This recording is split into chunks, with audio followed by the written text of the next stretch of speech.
तो आज का हमारा जो टॉपिक है, यानी हम लोग आज का जो डिस्कस करने जा रहे हैं वो है फोल्ड्स एंड फॉल्ट्स। ठीक, फोल्ड एंड फॉल्ट्स।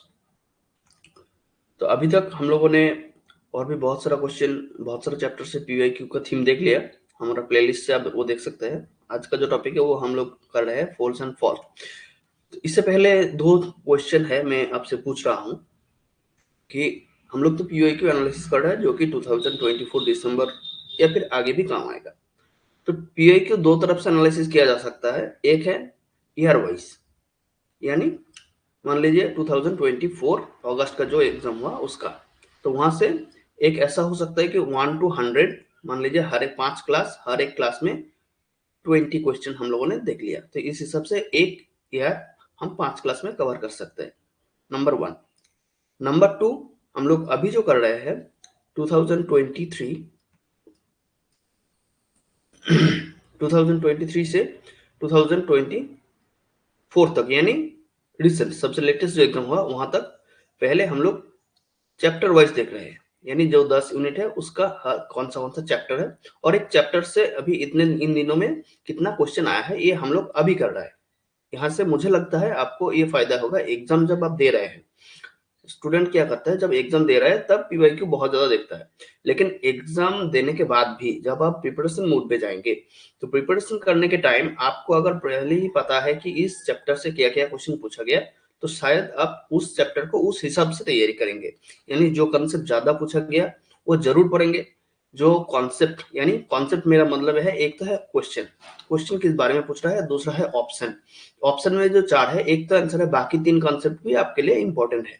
तो ये चैप्टर वाइज जो कर रहा है उसका मेन ऑब्जेक्टिव यही है कि आपको अगर उस चैप्टर से क्या क्या क्वेश्चन पूछे जा रहा है वो आपको पता है, तो आप उसका जब चैप्टर पढ़ेंगे नेक्स्ट ईयर देने के लिए, तो आप उस हिसाब से पढ़ेंगे ताकि आपको ज्यादा फायदा हो। तो पीओ को इन दोनों तरफ से एनालिसिस किया जा सकता है। तो आपसे मैं रिक्वेस्ट कर रहा हूँ, आप कमेंट करके जरूर बताइए कि आपके लिए कौन सा ज्यादा फायदा है, या आपको कौन किस में ज्यादा इंटरेस्टेड फील हो रहा है, या फिर कौन सा करने से आपको ज्यादा बेनिफिट होगा। एक है ईयर वाइज और दूसरा है चैप्टर वाइज।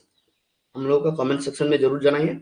हम लोग आगे का जो क्लास होगा वो उस हिसाब से मॉडिफाई करेंगे, अगर कुछ मॉडिफिकेशन की जरूरत है तो आइए हम लोग आ जाते हैं। आज का जो हमारा टॉपिक ऑफ डिस्कशन है फोल्ड्स एंड फॉल्ट्स। तो आपको पता ही है कि अर्थ के सरफेस के ऊपर, यानी अर्थ में जो जो प्रोसेस चल रहा है, जियोग्राफी के हिसाब से उसको, अर्थ में जो जो प्रोसेस चल रहा है जियोग्राफी के हिसाब से हम लोग उसको दोनों कैटेगरी में आइडेंटिफाई कर सकते हैं। एक है एंडोजेनेटिक और दूसरा है एक्सोजेनेटिक। तो आज हम लोग जो देख रहे हैं वो है एंडोजेनेटिक, एंडोजेनेटिक फोर्सेस, और उसमें बहुत इंपॉर्टेंट एस्पेक्ट है फोल्ड्स एंड फॉल्ट। तो आज हम लोग फोल्ड एंड फॉल्ट देखेंगे जो कि एंडोजेनेटिक प्रोसेस है। आगे की क्लास में, नेक्स्ट क्लास में हम लोग एक्सोजेनेटिक को भी देखेंगे। तो आइए स्टार्ट करते हैं। तो पहले, अभी तक हम लोगों ने जो कर रहे थे वो कर रहे थे पहले पीआईक्यू सॉल्व। आज जो करेंगे हम पीआईक्यू सॉल्व करेंगे पहले, यानी जो क्वेश्चन आया है वो क्वेश्चन कहाँ से आया है, क्वेश्चन का आंसर क्या है।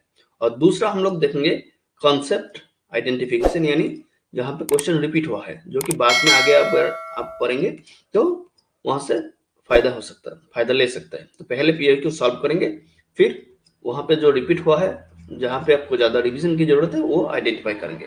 तो स्टार्ट करते हैं। कोल्ड, हाँ, पहला क्वेश्चन 2013 से है। The direction of a horizontal line on an inclined rock strata is known as, इन चारों में से कौन सा होगा। तो इसके लिए एक डायग्राम देख लेते हैं।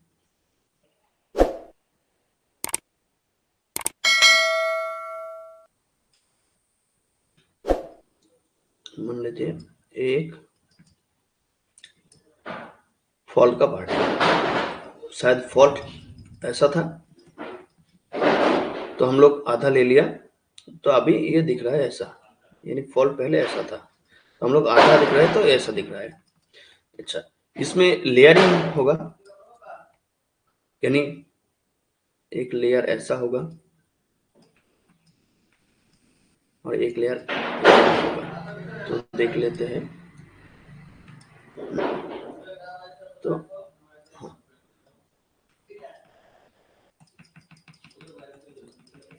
तो आपको जो ब्लू कलर में दिख रहा है ये एक लेयर है, रेड कलर में जो दिख रहा है ये दूसरा कलर है, यानी ये एक है, ये दूसरा है, और ऑल्टरनेटिव लेयरिंग है तो ये फिर एक है, ये दूसरा है। तो अभी जो पूछ रहा है direction of a horizontal line on an inclined rock strata, ये इंक्लाइंड है क्योंकि इधर से अगर आप इसको देखेंगे तो ये इस साइड में इंक्लाइंड है। तो इसमें जो हॉरिजॉन्टल लाइन है, अच्छा ये दूसरा कलर में शायद ज्यादा बेहतर होगा, तो यहाँ पे जो हॉरिजॉन्टल लाइन दिख रहा है इसको क्या बोलते हैं, द डायरेक्शन, क्योंकि ये डायरेक्शन दिखा रहा है, ये direction of a horizontal line on an inclined rock strata is known as. अच्छा, अब यहाँ पे जो एंगल दिख रहा है आपको, यहाँ पे देखिए एक एंगल दिख रहा है, ये एंगल को क्या बोलते हैं, ये जो एंगल है इसको बोलते हैं डीप, और ये जो हॉरिजॉन्टली डायरेक्शन दिखा रहा है इसको बोलते हैं स्ट्राइक। ये कॉन्सेप्ट बहुत बार देखा गया तो आप एक बार देख लीजिए। ये जो हॉरिजॉन्टली डायरेक्शन दिखा रहा है ये है स्ट्राइक, और इसके साथ जो एंगल बना रहा है वो है डीप, तो deep and strike. I hope आपको कॉन्सेप्ट आ गया। अब सिनक्लाइन और एंटीक्लाइन, तो एंटीक्लाइन और सिनक्लाइन मान लीजिए एक नॉर्मल सरफेस है, अभी हाइपोथेटिकली ये है। अब दोनों तरफ से अगर प्रेशर देंगे तो ये मान लेते हैं ऐसे वो फोल्ड हो गया, ठीक। तो अगर ऐसा फोल्ड हो गया जो कि अपवर्ड मूव कर रहा है, इधर देखिए, इसको बोलते हैं एंटीक्लाइन। क्या बोलते हैं इसको, एंटीक्लाइन। और जो नीचे की तरफ आ गया इसको बोलते हैं सिनक्लाइन। तो आपने जो जियोसिंक्लाइन थ्योरी देखा है जो कि हमारा प्लेलिस्ट में है, अगर आप नहीं देखा तो देख लीजिए, जियोसिंक्लाइन थ्योरी, इसका मतलब सिनक्लाइन जो कि नीचे की तरफ बेंड हुआ है। हालांकि जियोसिंक्लाइन में बहुत लंबा, बहुत लार्ज डिप्रेशन है, यहाँ पे छोटा ले दिखा रहा हूँ। तो ये नीचे वाला जो हिस्सा है ये है सिनक्लाइन, जो ऊपर की तरफ बेंड हुआ है इसको बोलते हैं एंटीक्लाइन। लेकिन दोनों ही फोल्ड का पार्ट है। तो सिनक्लाइन और एंटीक्लाइन हम लोगों ने देख लिया। अब आगे वाला क्वेश्चन देखते हैं। अच्छा, नेक्स्ट क्वेश्चन है 2013 से ही, which of the following is formed as a result of tectonic forces, यानी टेक्टोनिक एक्टिविटी के कारण, यानी टेक्टोनिक फोर्सेस का मतलब यहाँ पे एंडोजेनेटिक फोर्सेस है जो कि अर्थ का इंटीरियर से आ रहा है ना। अब एंडोजेनेटिक फोर्सेस के लिए कौन सा लैंडफॉर्म दिखेगा आपको, तो एक है hanging valley, V shape valley, rift valley and blind valley. Hanging valley जो है वो ग्लेशियर के साथ रिलेटेड है, वी शेप वैली है फ्लूवियल के साथ रिलेटेड, ब्लाइंड वैली है कार्स्ट के साथ रिलेटेड। जब हम लोग ग्लेशियर, फ्लूवियल, कार्स्ट यानी agents of erosion and deposition वो वाला जो चैप्टर करेंगे तब हम लोग इस कंसेप्ट को और अच्छी तरीके से देखेंगे। इसका जो आंसर होगा यह है रिफ्ट वैली। अच्छा, रिफ्ट वैली कैसे फॉर्म हो रहा है, मान लेते हैं अभी के लिए एक हाइपोथेटिकली एक प्लेनेशन सरफेस है, प्लेन सरफेस, जिसमें मान लेते हैं अभी दोनों जगह क्रैक आ गया। तो क्रैक आने के बाद में अगर फॉल्ट हो, यानी ये ऊपर की तरफ, ये जो हिस्सा है ऊपर की तरफ मूव हो रहा है और ये भी हिस्सा ऊपर की तरफ मूव हो रहा है, और बीच वाला जो है वो अगर नीचे की तरफ मूव हो जाए किसी भी टेक्टोनिक रीजन की वजह से, हो सकता है बहुत सारा। तो मान लेते हैं अभी के लिए ये ऐसा हो गया और बीच में जो है वो तो नीचे गया। दोनों का फॉल्ट लाइन सेम होगा ऐसा जरूरी नहीं, एसिमेट्रिकल भी हो सकता है। तो मान लेते हैं ये नीचे की तरफ मूव हो गया, अब ये ऐसा हो गया, यानी ये वाला ऊपर की तरफ गया है, ये वाला नीचे की तरफ, और साइड वाला ऊपर की तरफ। तो बीच में ये जो वैली दिख रहा है आपको, इसको बोलते हैं रिफ्ट वैली।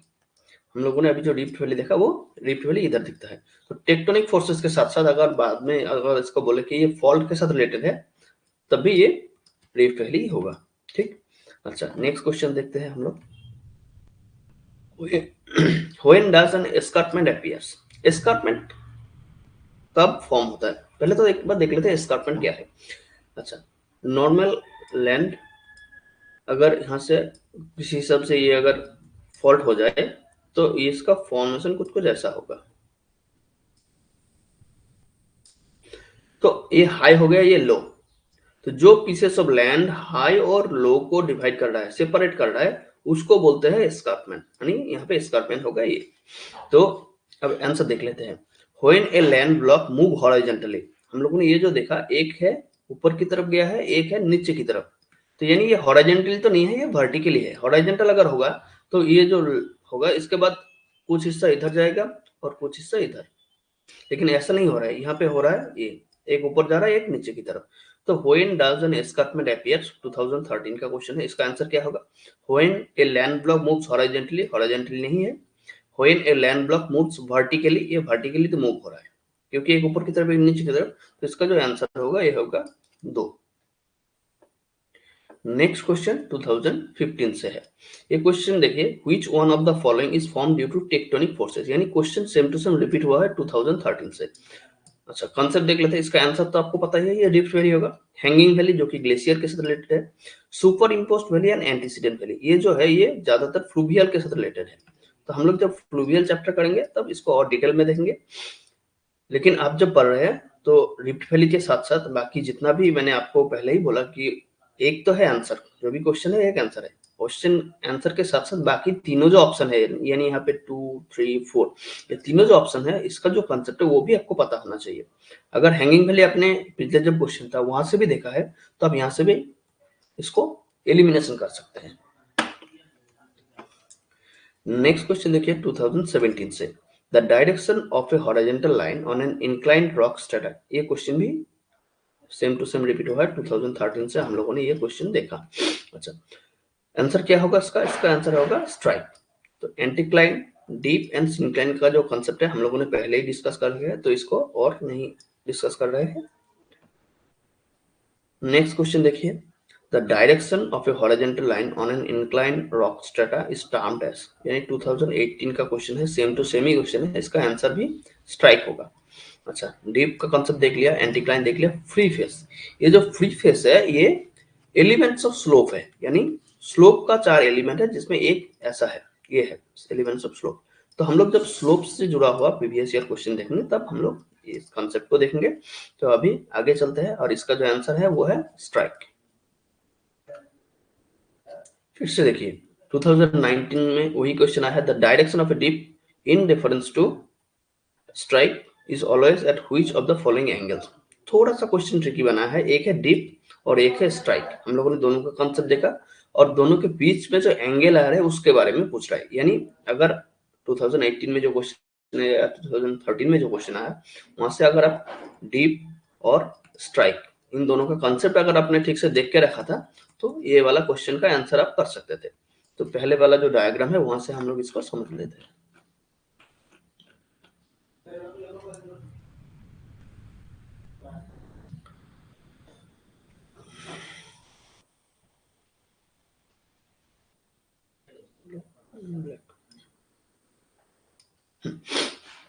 तो हम लोगों ने देखा ये है स्ट्राइक। तो ये जो एंगल बना रहा है ये तो लेयर के नीचे बना है, अगर लेयर के ऊपर होगा तो वो स्ट्राइक कहाँ होगा, ऐसा इधर होगा। यानी इसका पैरेलल अगर आप देखेंगे तो ये ऐसा होगा कुछ कुछ। तो यहाँ पे जो एंगल फॉर्म हो रहा है ये कितना पूछ रहा है स्ट्राइक के साथ डीप का, तो ये है 90 डिग्री, आपको दिख रहा है। तो यानी यहाँ पे जो क्वेश्चन है,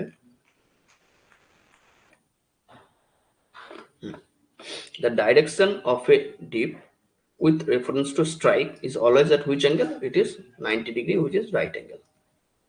इसका आंसर हमेशा राइट एंगल ही होगा। Which of the following features is formed due to tectonic activity? Same to same question है, तो इसका आंसर होगा रिफ्ट वैली। अच्छा, हैंगिंग वैली ग्लेशियर के साथ रिलेटेड है, यू शेप वैली भी ग्लेशियर के साथ और ये कार्स्ट के साथ। तो ये जो कंसेप्ट है वो हम लोग रेस्पेक्टिव चैप्टर में देखेंगे। आगे वाला क्वेश्चन देखिए 2023 से आया है, which one of the following landform is form due to tectonic forces. Same to same question, इसका आंसर होगा रिफ्ट वैली। ब्लाइंड वैली हम लोगों ने देख लिया, वी-शेप वैली और यू-शेप वैली और वी-शेप वैली भी हम लोगों ने डिस्कस करेंगे जब रेस्पेक्टिव चैप्टर में जाएंगे। तो यहाँ से एक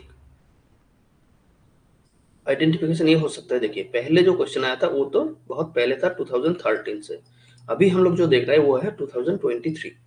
यानी 2013 से जो क्वेश्चन आ रहा है हो सकता है वो अभी भी दिखे आपको, यानी क्वेश्चन का अगर रिपीटेशन हो रहा है तो इस मामले में आपको ये पता होगा। मैंने पहले जो आपको बोला कि ईयर वाइज और चैप्टर वाइज करने से आपको ये आइडेंटिफाई करना इजी हो जाता है कि कितना रिपीटेशन हुआ है, क्योंकि ईयर वाइज हम लोग तो 1 to 100 करेंगे, फिर नेक्स्ट ईयर करेंगे 1 to 100, तो वहां से अब 100 क्वेश्चन पूरा करने के बाद हर एक क्वेश्चन हम लोग को याद नहीं रहता है।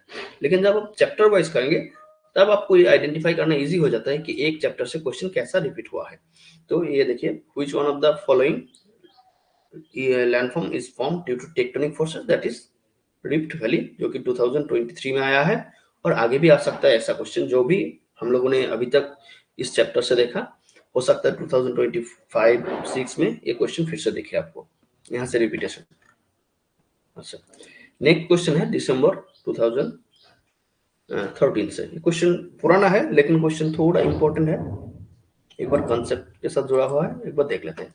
तो पहले आपको यहाँ पे दिया गया है कुछ फॉल्ट्स का, और उसके साथ साथ उसका डिस्क्रिप्शन या कैरेक्टरिस्टिक दिया गया है, आपको इसको मैच करना है। तो हम लोग पहले एक बार देख लेते हैं। तो इसका जो ड्राइंग है वो हम लोग नीचे करते हैं। अच्छा, मान लीजिए एक नॉर्मल सरफेस है, ठीक। सरफेस के बीच में अगर क्रैक आ जाए, जहां पे अगर बाद में फॉल्ट क्रिएट हो, तो उसका कुछ कुछ ऐसा होगा, ये हम लोगों को पता है। यानी ये वाला हिस्सा ऊपर की तरफ गया है, ये वाला नीचे की तरफ गया है, एक ऊपर की तरफ एक नीचे की तरफ, यानी ये हो गया ऑपोजिट डायरेक्शन। अगर ऑपोजिट डायरेक्शन है तो इसको बोलते हैं नॉर्मल फॉल्ट। क्या बोलते हैं इसको? Normal fault. और अगर ऐसा है कि एक ये वाला हिस्सा अगर नीचे की तरफ आता है और ये वाला हिस्सा, अच्छा इसको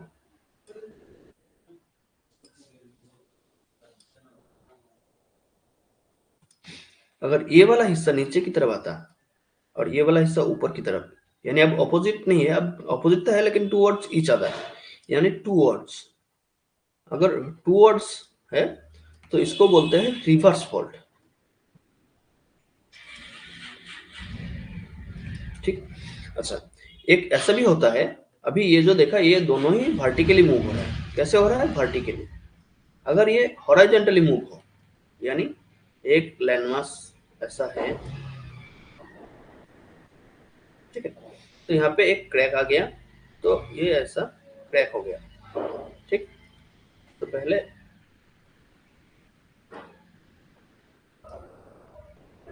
ऐसा था, तभी ये अगर क्रैक हो गया तो इसको ऐसे होगा, यानी एक हिस्सा इधर की तरफ मूव कर रहा है, एक हिस्सा इधर की तरफ, और बीच में क्रैक आ गया, तो इसका अब ड्राइंग ऐसा होगा। तो ये बीच में जो आएगा, यानी इधर जो आएगा, इसको बोलते हैं लेटरल फॉल्ट। क्या बोलते हैं इसको? Lateral fault. अच्छा, एक नॉर्मल ऐसा भी एक होता है कि अगर आपने देखा है कि यहाँ पे एक फॉल्ट क्रिएट हुआ है ऐसा, यानी इस हिसाब से ये ऊपर की तरफ गया है, ये नीचे की तरफ। अगर इधर से भी एक फॉल्ट क्रिएट हो, यानी एक हो गया ये वाला ऊपर वाला, ये नीचे वाला हिस्सा, इधर से फिर से एक क्रिएट हो, तो यानी ये ऊपर की तरफ, ये नीचे की तरफ, तो आपको फॉल्ट दिख रहा है जुड़ा हुआ, जो कि एक स्टेप स्टेप लग रहा है आपको, स्टेज बाय स्टेज। तो इसको बोलते हैं स्टेज फॉल्ट या स्टेप फॉल्ट। अब क्वेश्चन को सॉल्व कर लेते हैं। नॉर्मल फॉल्ट, नॉर्मल फॉल्ट बोलते हैं। अच्छा, यहाँ पे देखिए, displacement of both the rock in opposite direction, तो ये नॉर्मल फॉल्ट हो गया। Movement of both the blocks towards each other, towards यानी ये रिवर्स हो गया। डिस्प्लेसमेंट ऑफ हॉरिजॉन्टली, अगर हॉरिजॉन्टली है तो वो लेटरल है, और अगर सीरीज ऑफ फॉल्ट है in same direction, that is stage fault, यानी A1 V2 C3 D4, A1 V2 C3 D4, इसका जो आंसर होगा वो होगा 1। नेक्स्ट क्वेश्चन देखते हैं हम लोग। नेक्स्ट क्वेश्चन है, which of the following strongly presumptive of fault line scar. यहाँ से एक कॉन्सेप्ट जुड़ा हुआ है, इसको आप एक बार देख लीजिए।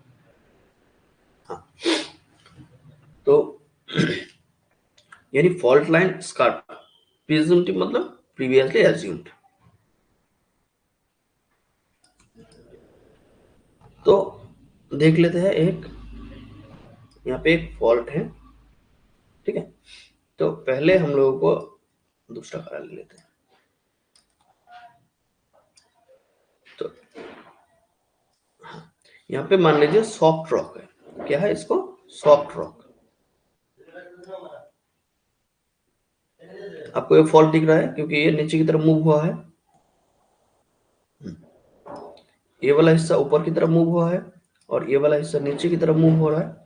अच्छा, नेक्स्ट है, सॉफ्ट रॉक के नीचे मैं मान लेता हूं हार्ड रॉक है।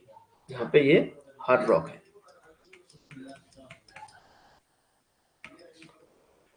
ये है हार्ड रॉक।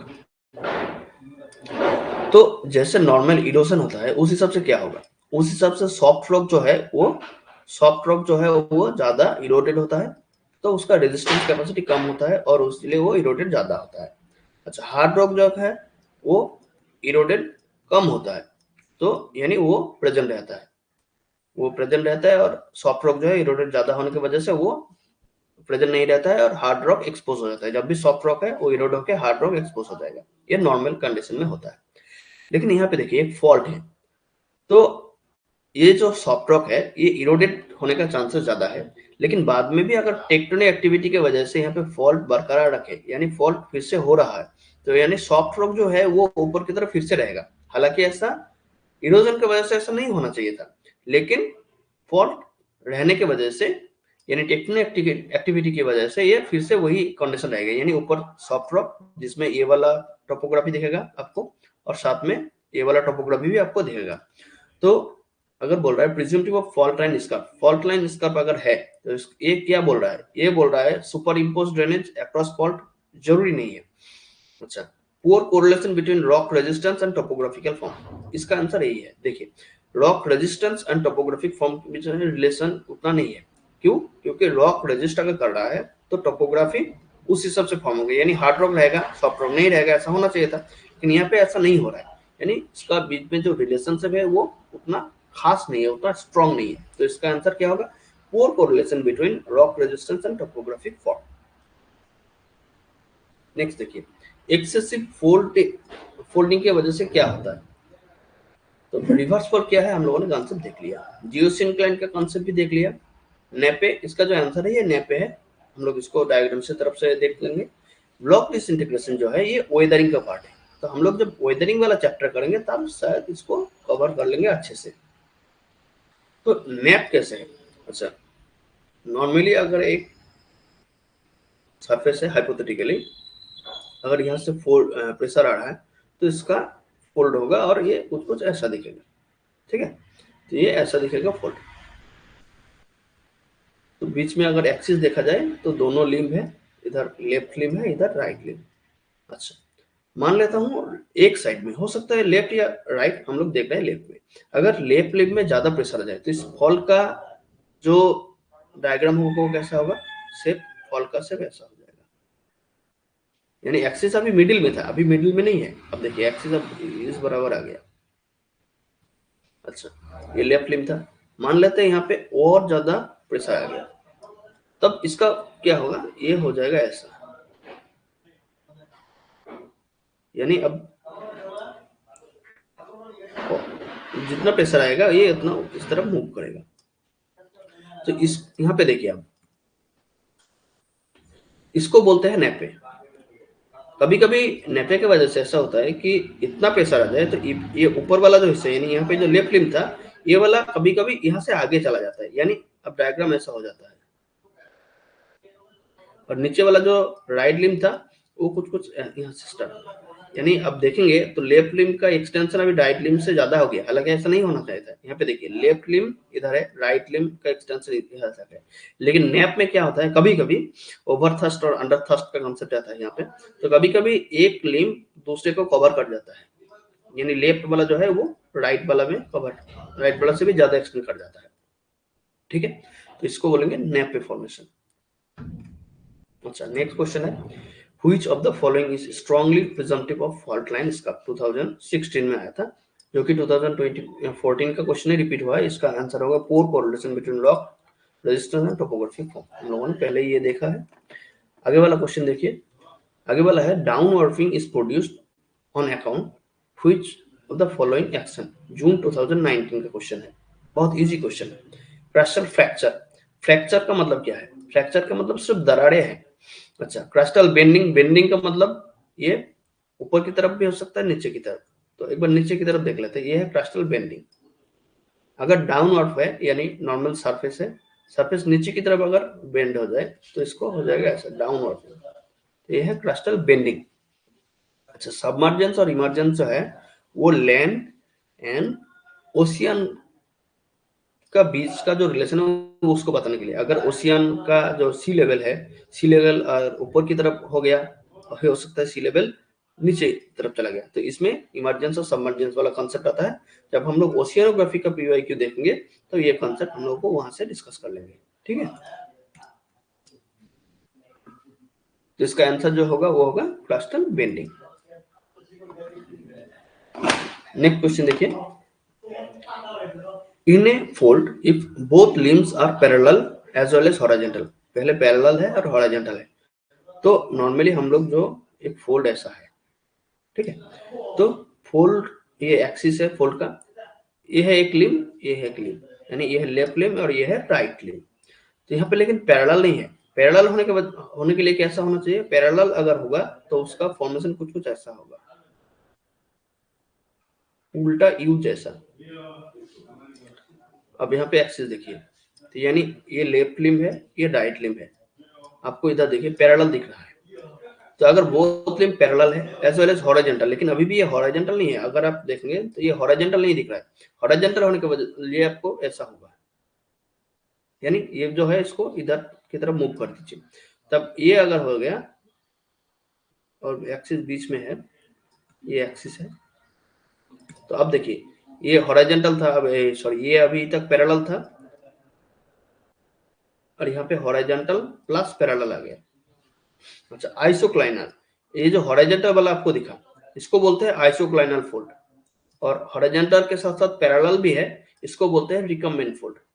ओपन फोल्ड और क्लोज फोल्ड, ओपन फोल्ड थोड़ा बड़ा होता है जनरल सेंस में, ये है ओपन फोल्ड। क्लोज फोल्ड कैसा है? क्लोज फोल्ड इसमें बहुत सारा आ जाएगा, ठीक है। तो open fold and close fold, यानी 2019 में ये क्वेश्चन आया था। पहले फॉल्स का डिफरेंट टाइप्स दिया था, अभी दे दिया है फोल्ड का डिफरेंट टाइप। पहले फॉल्ट का टाइप दिया था, वहां से आपको मैचिंग करने वाला था। यहाँ पे डेफिनेशन दे दिया, आपको आइडेंटिफाई करना है किसका डेफिनेशन है। नेक्स्ट क्वेश्चन 2023 से आया है। ये क्वेश्चन क्या है? When rock fracture in the earth crust again, अच्छा earth crust and again the same rock must move in different direction. अच्छा, पहले तो है क्रस्ट, तो ये क्रस्ट, मेंटल, कोर, ये तीनों का जो कंसेप्ट है, यानी इंटीरियर ऑफ द अर्थ का जो कंसेप्ट है वो हम लोगों ने ऑलरेडी डिस्कस करके रखा है। अगर आपने नहीं देखा तो हमारा चैनल सब जरूर देख लीजिए। अच्छा, इसका जो क्वेश्चन बोल रहा है, एक तो है नॉर्मल, अगर आपका क्रस्ट देखेंगे यानी अर्थ सरफेस के ऊपर देखेंगे तो इसमें जो एक फ्रैक्चर आ गया बहुत पहले, और फ्रैक्चर के साथ साथ मूव इन डिफरेंट डायरेक्शन, यानी ये इधर भी जा सकता है, इधर भी जा सकता है, क्योंकि ये दोनों डिफरेंट है। हो सकता है एक ऊपर की तरफ आ जाए, हो सकता है एक नीचे की तरफ आ जाए। तो इस कंसेप्ट से आपको पता लग रहा है, एक बोल रहा है लेटरल फॉल्ट का और दूसरा बोल रहा है नॉर्मल फॉल्ट का बात। अच्छा, तो when rock fracture in earth crust and again the same rock must move in different direction, it is known as, इसका आंसर क्या होगा? फॉल्ट होगा। फॉल्ट का स्ट्रक्चर नॉर्मली ऐसा होता है, आपने देखा है अभी तक, जॉइंट और क्रैक, इन दोनों में फ्रैक्चर हो सकता है लेकिन वो मूव नहीं करेगा, यानी ये दोनों स्टैटिक है, ये स्टैटिक है और क्रैक भी स्टैटिक है। अगर मूव इन ऑपोजिट डायरेक्शन तो इसका आंसर क्या होगा? फॉल्ट होगा। तो यहाँ से 2023 तक 16 क्वेश्चन है। 2023 का मतलब ये है कि यहाँ से यानी फोल्ड एंड फॉल्ट से क्वेश्चन अभी भी आ सकता है, यानी अभी रिसेंट ट्रेंड में भी यहाँ से क्वेश्चन देखा गया, जो कि मार्च 2023 का शिफ्ट 1 का क्वेश्चन है। तो अभी हम लोगों ने क्वेश्चन सॉल्व कर लिया। अब देख लेते हैं ऐसा कौन सा कॉन्सेप्ट है जहां से क्वेश्चन बार बार रिपीट हुआ है, यानी आप जब फिर से पढ़ेंगे चैप्टर पढ़ने से पहले ऐसा कौन सा कॉन्सेप्ट है जो आपको पता होना चाहिए, या फिर अगर आप देख लेंगे तो आपको थोड़ा ज्यादा बेनिफिट हो जाएगा और चैप्टर को कैसे प्रिपेयर करें उसको भी एक आइडेंटिफाई हो जाएगा। तो पहले अगर आप फॉल्ट फोल्ड दोनों पढ़ रहे हैं तो डीप स्ट्राइक, सिनक्लाइन, एंटीक्लाइन। सिनक्लाइन और एंटीक्लाइन क्या है? ये दोनों फॉल्ट का टाइप है, और डीप और स्ट्राइक क्या है? ये दोनों प्रॉपर्टीज है। उसके साथ साथ हम लोग देखेंगे hanging valley, V shape valley, rift valley, blind valley. तो hanging valley, V shape valley, rift valley जब हम लोग agents of depression and deposition पढ़ेंगे तब देखेंगे। और यहाँ पे कॉन्सेप्ट है रिफ्ट वैली, यानी जब आप फॉल्ट पढ़ रहे हैं तो रिफ्ट वैली देखेंगे। रिफ्ट वैली के साथ साथ एक कॉन्सेप्ट और भी आता है यहाँ से, जिसका नाम है ग्राबेन। अब उसको भी एक बार देख लीजिए। एस्कार्पमेंट क्या चीज है हम लोगों ने ये भी देख लिया। फिर से rift valley, hanging valley, super imposed, antecedent. तो ये तीनों हम लोग बाद में देखेंगे, hanging valley, super imposed and antecedent. उसके साथ साथ आपको देखना है एंटीक्लाइन देख लिया, डीप, सिनक्लाइन और स्ट्राइक, ये चारों के चारों सेम टू सेम रिपीट हुआ है एज इट इज। फिर से question as it is repeat हुआ है, स्ट्राइक, डीप, एंटीक्लाइन और फ्री फेस। हम लोग स्लोप जब पढ़ेंगे तब हम लोग इसको भी कवर कर लेंगे। यहाँ पे देखिए, पहले तो डीप और स्ट्राइक को अलग अलग करके ऑप्शन में पूछ रहा था, अभी दोनों का एक साथ पूछ रहा है, इन दोनों का बीच में एंगल कितना है। इसका आंसर हमेशा राइट एंगल होगा। Next same to same question repeat हो गया है। यहाँ पे देखिए 2023 शिफ्ट 1, यहाँ पे भी same to same question repeat हुआ है। 2013 से फॉल्ट का डिफरेंट टाइप्स से क्वेश्चन पूछा गया है। आप normal fault, reverse fault, lateral fault, stage fault देख लेंगे आप। उसके साथ साथ presumptive of fault line scrub जो कि 2014 और 2016 इन दोनों में आया है। 2015 से एक कॉन्सेप्ट पूछा गया था कि एक्सेसिव फोल्डिंग की वजह से क्या हो रहा है। अच्छा, फोल्डिंग जब हो रहा है तो रिवर्स फॉल्ट का टाइप है जियोसिंक्लाइन, यानी सिंक्लाइन जो है ये फोल्ड है और जियोसिंक्लाइन एक थ्योरी है कॉपर का। यहाँ पे ये फोल्ड के साथ रिलेटेड है, ब्लॉक डिसइंटीग्रेशन वेदर के साथ रिलेटेड है। तो आप क्वेश्चन के साथ साथ जितना भी ऑप्शन है उसका भी कंसेप्ट देख लेंगे। अगर हो सकता है कि आपको, यानी मान लीजिए यहाँ पे चार जो ऑप्शन है, हो सकता है आपको ऑप्शन डायरेक्ट पता है, तो आप वहां से डायरेक्ट जो सही होगा यानी नेपे को आप सिलेक्ट कर सकते हैं। लेकिन अगर ऐसा है कि आपको ये पता नहीं है कि ऑप्शन सही कैसे होगा, लेकिन आपको रिवर्स फॉल्ट का कॉन्सेप्ट पता है, तो आप यहाँ से इसको एलिमिनेट कर सकते हैं। अगर जियो सिंक्लाइन का कॉन्सेप्ट पता है आपको तो उसको भी आप एलिमिनेट कर सकते हैं। लॉस इंटीग्रेशन का अगर कॉन्सेप्ट पता है तो उसको भी एलिमिनेट कर सकते हैं। यानी अगर ऑप्शन चारों के चारों ऑप्शन आपने करके रखा है तो हो सकता है आप डायरेक्ट आंसर तक नहीं पहुंचे, लेकिन इनडायरेक्ट वे आपको हेल्प करेगा कि कौन सा नहीं होगा। एलिमिनेशन आप वहां से कर सकते हैं। फिर से ये क्वेश्चन 2016 हम लोगों ने देख लिया ऑलरेडी, ये रिपीट हुआ है। अच्छा, ये क्वेश्चन बहुत इजी था, 2019 का जो क्वेश्चन है, लेकिन आप अगर फिर से पढ़ेंगे तो फ्रैक्चर, कस्टल बेल्डिंग, सबमर्जेंस और इमरजेंस कॉन्सेप्ट क्या है, इसका डेफिनेशन और छोटा मोटा कैरेक्टरिस्टिक्स आप देख लेंगे। उसके साथ साथ ये वाला isocline, recumbent, open and close fold, यानी डिफरेंट टाइप्स ऑफ फोल्ड में ये जो चार फोल्ड है, ये फोल्ड का डेफिनेशन और इसका फॉर्मेशन विद डायग्राम जरूर देखेंगे। हालांकि हम लोगों ने डायग्राम यहाँ पे कर लिया है, डेफिनेशन एंड फॉर्मेशन।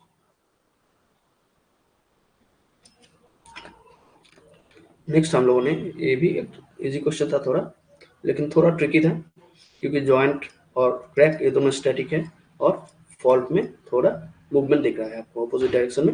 लेकिन फिर से भी मैं बोल रहा हूँ आपको, फोल्ड एंड फॉल्ट तो आपने देख ही लिया, जॉइंट और क्रैक का जो कॉन्सेप्ट है उसको भी एक बार देख लीजिए। तो यानी यहाँ से कौन सा कॉन्सेप्ट रिपीटेशन हुआ है ये हम लोग देख लिया चैप्टर वाइज डिस्कशन के थ्रू। तो आगे हम लोग एक्सोजेनेटिक फोर्सेस के बारे में पढ़ेंगे। अभी हम लोगों ने एंडोजेनेटिक फोर्सेस में fault and fold already cover कर लिया।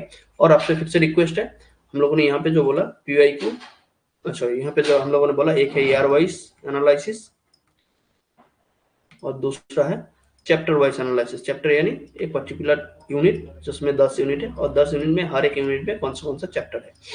तो ये चैप्टर वाइज एनालिसिस आप लोगों ने कमेंट करके जरूर बताना है कि कौन सा आपके लिए ज्यादा फ्रूटफुल है, आप किसमें ज्यादा इंटरेस्टेड है, ईयर वाइज एनालिसिस में या चैप्टर वाइज एनालिसिस में। हम लोग आगे का जो क्लास होगा हम उस हिसाब से मॉडिफिकेशन करेंगे। ठीक, थैंक यू बने रहने के लिए और कमेंट में ये जरूर बताइए। और आगे हम लोग मिलेंगे एक्सोजेनेटिक फोर्सेस के क्लास में।